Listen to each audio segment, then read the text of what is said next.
मध्य प्रदेश में नगरीय निकाय चुनाव के पहले चरण के मतदान के बाद अब दूसरे चरण को लेकर प्रत्याशियों ने अपना तूफानी जनसंपर्क शुरू कर दिया है। वहीं बात करें देवास की तो यहां कांग्रेस भाजपा प्रत्याशियों के साथ निर्दलीय पार्षद प्रत्याशी अपनी किस्मत आजमा रहे हैं।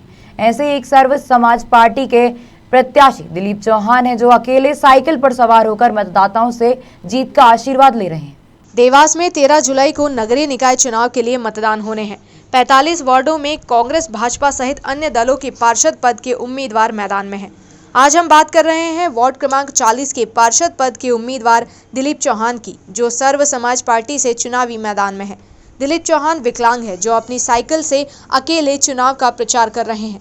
दिलीप चौहान की आर्थिक स्थिति भी ठीक नहीं है, लेकिन फिर भी वो जनता की मदद और वार्ड में विकास के मुद्दों को लेकर चुनावी मैदान में उतरे हैं।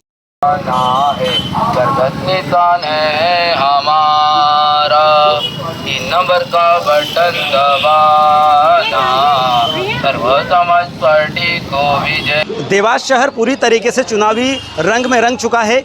देवास शहर में 13 जुलाई को नगरीय निकाय चुनाव होने जा रहे हैं। हालांकि समस्त यहाँ पर 45 वार्ड है। 45 वार्डों के पार्षद जो प्रत्याशी है लगातार जनसंपर्क में जुटे हुए हैं। चाहे बीजेपी की बात की जाए, कांग्रेस की बात की जाए या अन्य जो निर्दलीय प्रत्याशियों की बात की जाए, लगातार ये जनसंपर्क कर रहे हैं। आज हम जो बात कर रहे हैं, हमारे पास एक ऐसे प्रत्याशी है जो विकलांग है, जिनका एक छोटा सा दुकान जो चलाते हैं, उनका धंधा है जिससे वो अपनी जीविका चलाते हैं। लेकिन वो किस तरीके से शहर में वार्ड क्रमांक 40 से जो है यहाँ पर प्रत्याशी के रूप में आए हैं और प्रचार कर रहे हैं। चलिए उनसे बात करते हैं कि किस तरीके से ये चुनाव प्रचार कर रहे हैं और क्या माहौल बन रहा है। सर, सबसे पहला स्वागत है आपका खबर मध्य प्रदेश में। जी सर। सबसे पहले बताइए कि वार्ड क्रमांक 40 से आप जो है एसएसपी पार्टी से चुनाव लड़ने जा रहे हैं। क्या आपके मन में ख्याल आया था कि आप जो है पार्षद का चुनाव लड़ें, और अगर आप चुनाव लड़ रहे हैं तो किन मुद्दों को लेकर चुनाव लड़ रहे हैं? पार्षद का चुनाव ऐसा कुछ ख्याल नहीं था, बाकी सर्व समाज पार्टी ने मुझे मौका दिया है। जो मुझे महापौर के लिए कहा गया था, बाकी मैंने देखा कि महापौर के लिए मैं इतनी मेहनत नहीं कर पाऊँगा, तो वार्ड क्रमांक 40 से मैं मेहनत कर रहा हूँ पार्षद प्रत्याशी के रूप में सर्व समाज पार्टी से, जिनका कि चुनाव चिन्ह बरगद का पेड़ है। और विगत समय में जो कार्य करने की बात कहते हो आप, तो बच्चों के एडमिशन करवाना ये लक्ष्य रहेगा मेरा सर्वप्रथम शिक्षा के लिए। दूसरा लक्ष्य रहेगा जो बुजुर्ग है, जो कि जिन्हें की पेंशन कट जाती है, पेंशन में नाम नहीं आता है, समग्र आईडी में से नाम कट जाते हैं, तो माता बहनें और ये सभी लोग इधर उधर भटकते, और पार्षद जो है कभी भी इनको मार्गदर्शन भी नहीं देता, इनका कार्य भी नहीं करता।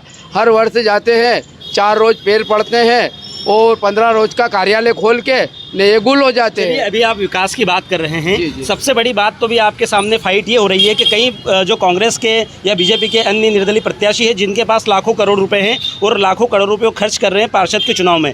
चूँकि आपके पास क्या पूंजी होगी कि जिस तरीके से आप पहले तो ये देखिए, ये छोटी सी इनकी दुकान है, इनकी दुकान के सामने हम खड़े हैं और प्रचार प्रसार भी ये बगैर कोई फ्यूल के, यानी ये साइकिल से अपना प्रचार प्रसार कर रहे हैं। कांग्रेस बीजेपी के अन्य दलों की बात करें तो लगातार ये इनके जो है प्रचार रथ चल रहे हैं, लगातार शहर में घूम रहे हैं, लेकिन इनके पास ऐसे कोई संसाधन भी नहीं है, जबकि एक विकलांग भी है। ऐसे में दावा कर रहे हैं कि ये वार्ड क्रमांक 40 के प्रत्याशी है और इन्हें जनता चुनेगी। सर, विकास की आपने बात की। जी। विकास तभी तो कर पाएंगे जब जनता आपको चुनेगी। किन मुद्दों को लेकर आप बीच में जा रहे हैं? जनता चुनेगी, मुझे बरोबर चुनेगी, क्योंकि जनता ने देखा है, मुझे बचपन से देखा मेरे वार्ड की जनता ने कि मैं कार्यरत रहा हूँ और कार्यकर्ता बन के रहा हूँ।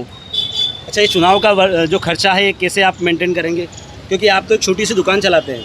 चुनाव का खर्चा ज़्यादा नहीं कर रहे हैं अपन। खर्चा जो पैम्पलेट वगैरह छपवाना, 2-3 झंडे हैं अपने पास, उसी से प्रचार कर रहे हैं, तो करीबन ये मान के चलिए आपके 30-35 हज़ार रुपये समथिंग में खर्चा होगा मेरा। अच्छा, अन्य प्रत्याशी जो है भीड़ लेके चल रहे हैं, उनके साथ जो हज़ारों की संख्या में जो है जनसंपर्क में लोग जुटे हुए हैं, आपके साथ आपके अलावा कोई सिंगल व्यक्ति भी नहीं है?